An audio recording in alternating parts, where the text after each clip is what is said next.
Salut, bienvenue pour une nouvelle vidéo et pour une thématique que je vais essayer de ne pas rendre triste, même si ça l'est un peu pour moi, vous le savez si vous me suivez en vlog. En gros aujourd'hui, enfin le jour où sort cette vidéo, on est le 19 avril 2026. Le 20 avril, c'est l'anniversaire de mon grand-père. En 2026, ça va faire 10 ans qu'il est mort. Et une fois que les gens sont décédés, on a plus tendance à se rappeler de cette date, de la date de leur mort et pas de la date de leur anniversaire. Je sais pas pourquoi. Les gens font ça, j'ai pas d'explication à ce truc-là. Alors oui, la date de la mort est marquante et quand ça fait un an, tu te dis waouh, ça fait un an et tous les ans, tu penses à cette date-là parce que c'est la date à laquelle tu l'as perdu en fait. Mais je sais pas. Bref, aujourd'hui en 2026, j'ai perdu 3 de mes grands-parents. Il ne m'en reste qu'une et la dernière fois que j'ai vu ma grand-mère, je pense que c'est il y a 10 ans. Je pense que c'est le Noël qui a suivi la mort de mon grand-père. La grand-mère qui me reste, c'est la femme de celui qui est mort le premier, donc il y a 10 ans. Et je la vois pas beaucoup, je suis pas très proche d'elle, elle n'habite pas dans la même région que moi, etc., etc. Bref, voilà. En gros, le seul grand-parent qui me reste aujourd'hui, ça fait 10 ans que je l'ai pas vu et que j'ai quasiment pas de contact avec. C'est la vie, c'est comme ça, mais voilà. Et aujourd'hui, je me suis dit, je vais faire le top 5 des livres qui parlent de grands-parents. Où on a une relation parfois grands-parents-enfants, mais pas toujours. Les deux premiers, oui, parlent de grand-mère uniquement. Après, on a des relations grands-parents-enfants. Et je finirai par un livre un peu à part, mais je pouvais pas ne pas le citer dans ce top 5. Voilà, c'est que des livres que j'ai adorés. Il y en a qui ont été plus difficiles à lire que d'autres pour moi. Mais il y en a qui sont très cool et qui sont très fun. Et voilà. Il y a plein d'autres moments dans l'année où tu repenses aux gens qui ont disparu. En l'occurrence, pour moi, c'est toujours mes grands-parents parce que, à l'heure où je vous parle, mes 3 grands-parents qui sont morts, c'est les seuls deuils que j'ai réellement eu à vivre. J'ai pas perdu d'autres personnes de ma famille. Ou alors, c'est des personnes pas vraiment proches, genre les sœurs de mes grands-pères. Bon, vous voyez, mes grands-parents avaient des frères et sœurs, etc., qui sont parfois morts, parfois encore vivants, mais il n'y a pas d'autres proches vraiment que j'ai perdus. Donc c'est pas si mal. Enfin, bref, je vous montre les livres. Le premier, c'est un livre que j'ai lu il y a un moment, je ne sais même pas quand est-ce que je l'ai lu. Donc c'est Aphrodite et vieille dentelle de Kay Brank Holmquist. Je pense qu'elle est d'un pays du Nord, Suède. Voilà, elle est suédoise. Franchement, j'ai beaucoup aimé. En gros, ici, on va suivre 2 sœurs, Tilda et Elida Svensson, qui ont respectivement 79 et 72 ans. Quand je vous dis qu'on parle de grands-parents, on y est. Et donc, en fait, elles vivent toutes les deux dans une espèce de petite maison en Suède. Du coup, ça me rappelle un peu la maison qu'avait mon arrière-grand-père pour le coup, parce que elles vivent dans une maison qui a été construite à une époque où il n'y avait pas les commodités dans les maisons. C'est-à-dire que la maison a été construite sans toilette, sans salle de bain. Je pense même qu'à l'époque où elle a été construite, il y avait pas l'eau courante dans la maison. Au fil du temps, il y a des améliorations qui ont été faites dans la maison, mais elles n'ont pas de toilette dans la maison. C'est littéralement au fond du jardin, dans mes souvenirs, ou dans un coin du jardin en tout cas. Chez mon arrière-grand-père, c'était pas le cas. Mais chez mon arrière-grand-père, en fait, il fallait passer une porte extérieure pour atteindre les toilettes. En fait, les toilettes, c'est comme un agrandissement de la maison. Les toilettes avaient été rajoutées, mais tu voyais que c'était pas d'origine, quoi. Enfin, c'était hyper bizarre. Bref, donc on les suit toutes les deux, elles ont leur petite vie, leur quotidien et tout. Un des trucs qui m'a marqué et que je garde en mémoire après tant d'années de lecture de ce livre, c'est qu'on y parle de plaisir féminin solitaire. Franchement, c'est pas dans tous les livres qu'on a ça, genre vraiment le côté masculin de la chose, on en a parce que c'est naturel, parce que c'est normal, parce que blablabla. Mais chez les femmes, c'est rare et là, alors c'est pas le centre du bouquin, mais c'est là, tu vois. Bref, et donc elles voient arriver dans la maison d'à côté un nouveau voisin, il emménage, etc., etc. Et elles vont découvrir quelque chose, faire une espèce d'invention. D'une heureuse invention, un heureux hasard, il y a un truc qu'elles vont mettre en place et elles vont se mettre à faire une espèce de vente par correspondance de cette chose-là. Et donc le but, c'est d'économiser assez pour enfin s'acheter un cabinet de toilette dans la maison. C'est vraiment leur but, et franchement voilà, tu suis leur quotidien dans leur petite maison, etc. Il me semble que de mémoire elles ont au moins une autre sœur qui s'est mariée, etc. On a aussi cette thématique là d'aborder, puisque du coup on parle de femmes de 70, quasiment 80 ans qui ne sont pas mariées, mais voilà, on a vraiment leur quotidien, leur routine, et ce truc qui va venir chambouler leur routine, et en même temps elles vont en faire une force. Enfin franchement j'ai adoré les suivre toutes les deux. De mémoire j'avais tenté un autre livre de l'autrice que j'avais pas aimé, mais ça franchement c'est trop cool, c'est hyper fun, hyper frais à lire, vraiment. Le suivant je l'ai déjà cité dans un livre et je me suis trompée sur l'âge du personnage principal, mais je pouvais pas ne pas parler de Miss Alabama et ses petits secrets de Fanny Flagg dans cette vidéo, puisqu'on va y suivre une personne de 60 ans. Ici on y suit Maggie, on est donc en Alabama, et à 60 ans, fatiguée, elle pense avoir connu le meilleur de la vie et s'apprête à mettre fin à ses jours sur la pointe des pieds, sans gêner personne. Voilà, mais il va se passer quelque chose, on va lui proposer quelque chose qui a lieu, je sais pas, le vendredi d'après ou un truc comme ça, et elle est en mode, bon bah d'accord, j'y vais pour lui faire plaisir, et puis après, je ferai ce que j'avais prévu, tu vois.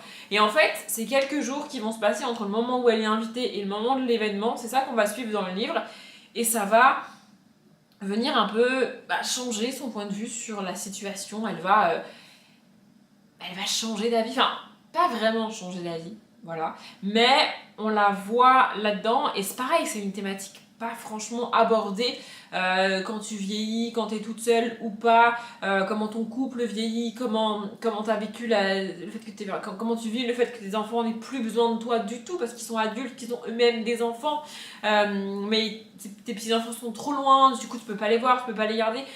Voilà, comment tu vis cet âge-là, c'est aussi un tabou de la société, parce que c'est pas quelque chose qu'on aborde en fait.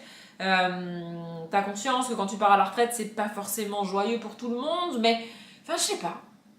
Voilà, j'ai trouvé ça cool d'avoir ça là. On n'est pas sur le livre le plus joyeux de la Terre, on va pas se mentir. Mais c'est pas non plus déprimant quand tu lis, genre, c'est pas, ça va pas te foutre le bas, tu vas pas être en dépression quand tu lis ce truc-là. Une fausse dépression, bref. Mais ouais, franchement, puis Fanny Flagg, c'est Fanny Flagg. Pour le troisième livre, c'est une saga jeunesse. En fait, je suis allée en jeunesse parce que en jeunesse, on suit des petits-enfants. Et bizarrement, les petits-enfants ont tendance à régulièrement parler de leurs grands-parents. Il y a une série que j'ai commencé très récemment que j'aurais pu citer, mais je me suis dit, en vrai, j'en ai parlé il y a vraiment pas longtemps. C'est peut-être pas nécessaire d'y revenir, ou peut-être que pour vous, l'update, vous l'avez pas encore eu parce que je tourne pas ces vidéos dans l'ordre, mais bref. Et j'ai trouvé cette autre saga où vraiment la petite fille et la grand-mère ont une grande importance dans l'univers. Donc c'est Magic Perry de Fabienne Blanchu et Ariane Delrieux. J'ai sorti les 2 tomes parce que tant qu'à faire ils étaient ensemble. Donc le tome 1, Le bal des sorciers, et le tome 2, Une rentrée mouvementée. Et en fait, on a à la fois cette relation grand-mère-petite-fille et aussi cette espèce de choc des générations. En gros, dans cette saga, on est dans un univers avec des sorcières. La grand-mère de... Comment s'appelle-t-elle? Perry, bah oui, tout simplement. La grand-mère de Perry, c'est la matriarche de la famille. Et au-delà de ça, donc en fait, on est dans un univers de sorcières. Donc ce sont les femmes qui font tourner la marmite, vous voyez ce que je veux dire. Et aussi, la grand-mère de Perry, c'est un peu comme le maire du village des sorcières. Je sais plus comment c'est dit dans la saga, mais en gros, c'est elle qui gère, c'est elle qui dirige. Elle n'est pas reine, mais elle est mère, un truc comme ça, vous voyez. Donc elle a quand même une haute importance dans la communauté des sorcières. Et Perry est un jour destiné à hériter de tout ça et à reprendre ce rôle-là. Et donc moi, j'ai lu que les 2 premiers tomes à l'heure où je vous parle, mais dans chacun de ces tomes, Perry se retrouve confronté à une tradition, soit des sorcières, soit directement de sa famille à elle, et elle est en mode, je suis pas d'accord avec cette tradition, elle questionne cette tradition, elle se demande pourquoi ils font ça, pourquoi avoir gardé cet héritage-là, est-ce que parce que ça a toujours été fait comme ça doit réellement continuer à être fait comme ça, vous voyez ? Et du coup, comme c'est sa grand-mère qui décide un peu dans la famille, c'est elle qu'il faut convaincre si elle veut changer quelque chose. Si elle veut changer une tradition des sorciers ou sorcières, bah c'est elle qu'il faut convaincre. Et si elle veut ne pas faire ce que sa mère lui a dit qu'elle devait faire parce qu'on fait comme ça vu qu'elle est l'héritière, c'est à sa grand-mère qu'elle doit en parler. Donc on a aussi On a cette relation grand-mère, petite-fille, très aimante, très touchante. En fait, la grande différence qu'il y a, je pense que vous le savez, entre une relation avec un parent et une relation avec un grand-parent, c'est qu'un parent, il a un rôle éducatif pour l'enfant. Donc à un moment donné, même s'il n'a pas envie et même si ça lui brise le cœur parfois, il est obligé de mettre des limites, il est obligé de dire non, il est obligé de dire stop, il est obligé de faire ça. Alors qu'un grand-parent, bon bah lui il a déjà éduqué ses enfants, il se retrouve avec ses petits-enfants, s'il veut leur apprendre des conneries, il leur apprend des conneries, si l'enfant il veut manger des bonbons à 18h30 alors qu'on passe à la table à 19h, il mange des bonbons à 18h30, vous voyez, le grand-parent n'a pas ses obligations d'éducation, alors tous les grands-parents sont différents évidemment, mais n'empêche qu'il y a cette grande différence là, donc on a cette relation hyper privilégiée, je sais pas si tout le monde l'a eu avec ses grands-parents, ne pas pleurer, mais on a ça entre Perry et sa grand-mère, et on a aussi l'autre côté que moi j'ai pu avoir notamment avec mes grands-mères, en mode, j'ai pas le côté éducatif des parents, d'accord, mais à un moment donné, il faut quand même que je dise non, parce que c'est pas non plus la foire, tu vois. On a ce côté-là qui est exacerbé parce que la grand-mère est la matriarche, etc. Mais on voit quand même cette belle relation entre Perry et sa grand-mère. Et franchement, j'adore cette saga. Vraiment, j'ai trouvé ça hyper cool, hyper fun à lire. Et voir une relation pareille, c'était vraiment génial. C'est bizarre pour moi parce que dans la plupart des livres, quand on a ce genre de relation, c'est toujours avec la grand-mère, j'ai l'impression. Alors que moi, j'avais ça, mais avec mes grands-pères. Donc je m'identifie, mais en même temps, il y a des petits trucs qui font que ça marche pas trop. Mais j'adore. Voilà. On va basculer dans le côté un peu plus personnel de cette vidéo, si j'ose dire. Le suivant, peut-être que certains l'ont deviné, j'en ai beaucoup parlé quand je l'ai lu. Il me semble que je l'ai lu fin 2024. Fin 2023, je ne sais plus. Mais c'était une fin d'année, c'est sûr, et ça fait un petit moment quand même. Ce livre, c'est Lettres de Washington Square de Anne Icahn. Ici, c'est un tout petit peu triché, mais mon histoire personnelle fait que ça rattrape. En gros, ici, on va suivre une jeune fille qui s'appelle je ne sais plus comment. Le premier chapitre, c'est vraiment cette jeune fille qui a 23 ans et qui est au chevet de sa grande tante. C'est sa grande tante, mais en fait, sa grande tante était la jumelle de sa grand-mère et elle n'a jamais vraiment connu sa grand-mère, donc en fait, sa grande tante, c'est comme sa grand-mère. Vraiment, elle a exactement la même relation que avec une grand-mère, mais sauf que c'est pas tout à fait sa grand-mère dans les faits. Et donc voilà, vraiment, on est dans la chambre d'hôpital, elle est au chevet de sa grand-mère, voilà, bref, elle sait que c'est la fin, etc. Et suite à ça, bon, la grand-mère décède. Voilà. Franchement, quand j'ai lu ça, j'étais en mode ok, ça va être difficile. La jeune fille ici dans le livre, elle a 23 ans. Moi, j'ai perdu mes deux grands-pères à 22 et 24 ans. Donc vraiment, on est dedans, mais vraiment, voilà. Et au moment où j'ai lu ça, j'avais pas encore perdu ma grand-mère. Voilà. Et donc ensuite, elle va dans la maison de famille. En fait, la maison de sa grande-tante, c'est la maison des vacances pour elle. C'est la maison fun, c'est la maison cool. Quand elle allait là-bas, c'était pour s'amuser, pour voir sa grand-mère, parce que c'était les vacances, parce que l'été, parce que plein de bons souvenirs. Et là, elle va dans cette maison pour vider la maison, pour trier les affaires de sa grand-mère. En fait, en un claquement de doigts, la maison remplie de très bons souvenirs, de souvenirs très joyeux, très heureux, devient la maison des horreurs, genre vraiment. Et j'ai eu ça avec mon grand-père.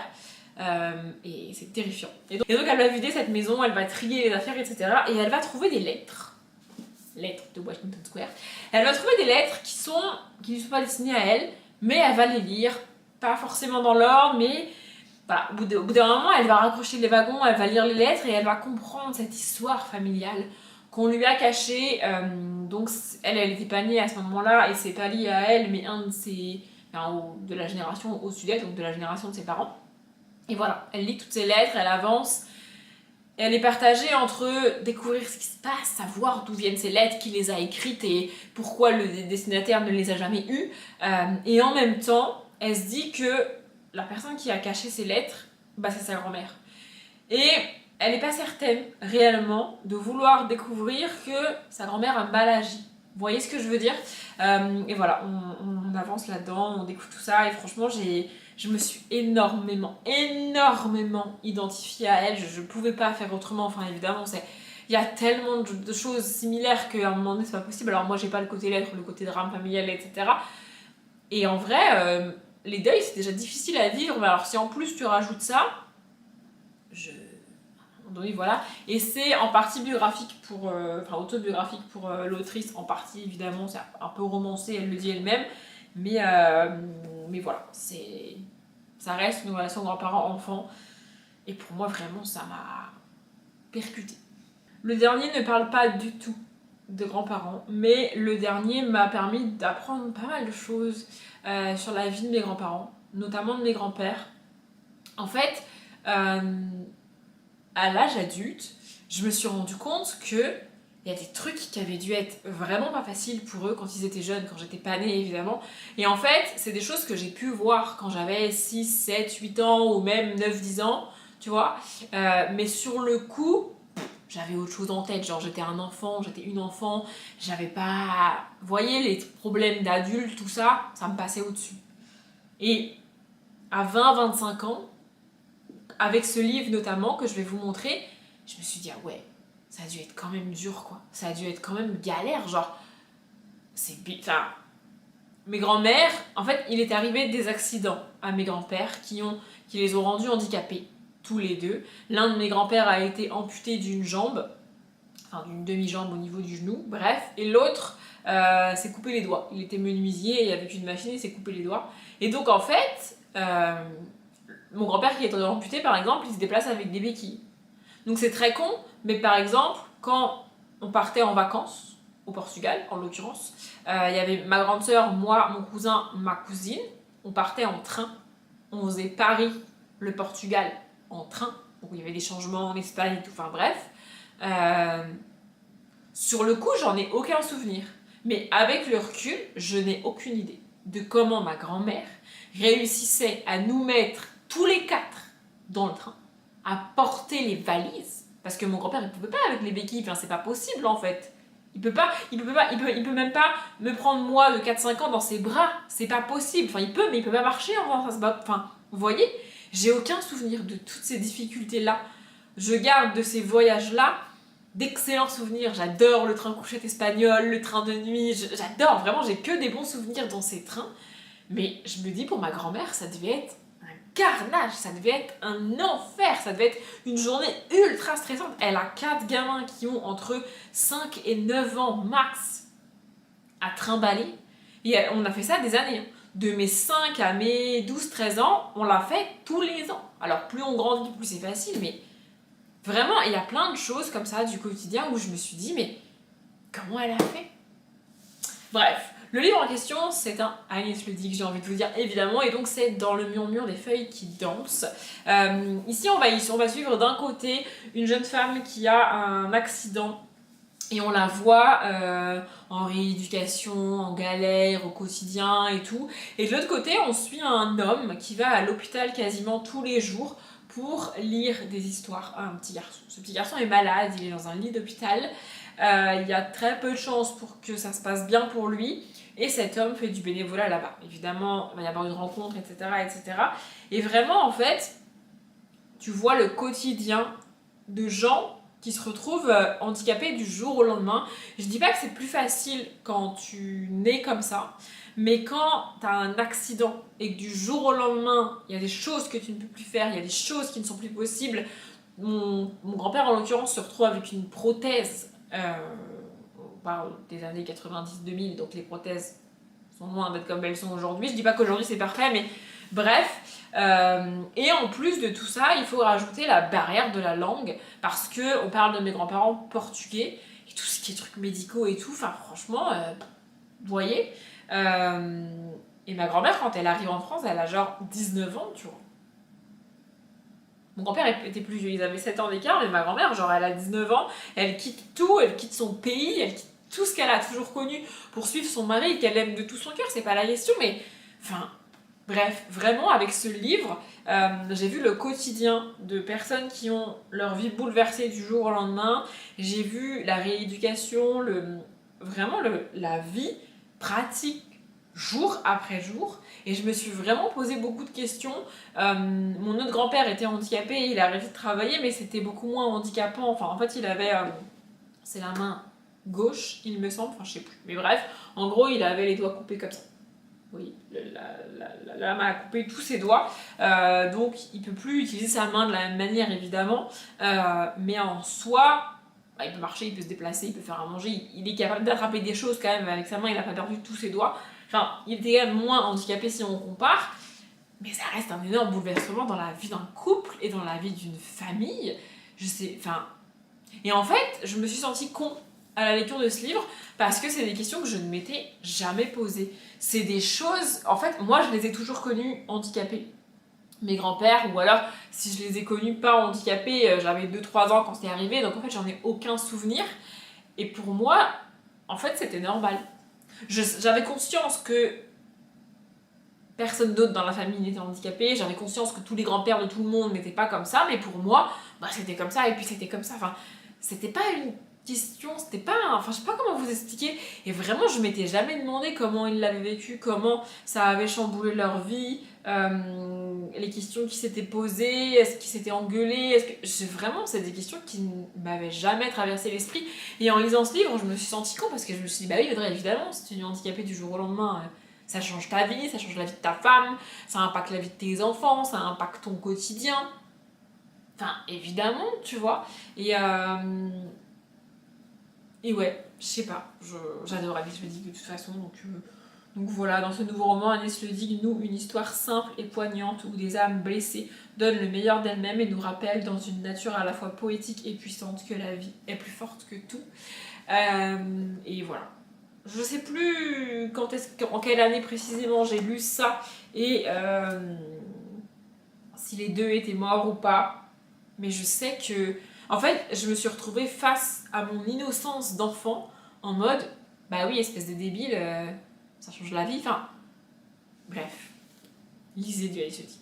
Pour tout vous avouer, j'ai eu beaucoup de mal à filmer cette vidéo. Non pas parce que c'était émotionnellement compliqué pour moi, mais des galères techniques. Vraiment, je sais pas à quel point ça sera pas vu ou vu après montage, mais vraiment moi j'ai galéré. Ce qui fait que là, je parle depuis très longtemps, mais j'ai aucune idée de la durée de cette vidéo. J'espère qu'elle a quand même été un minimum cohérente et intéressante pour vous. Je vais m'arrêter là. Comme d'habitude, je vous souhaite une bonne journée, un bon après-midi, un bon appétit ou une bonne nuit. Et je vous dis à demain.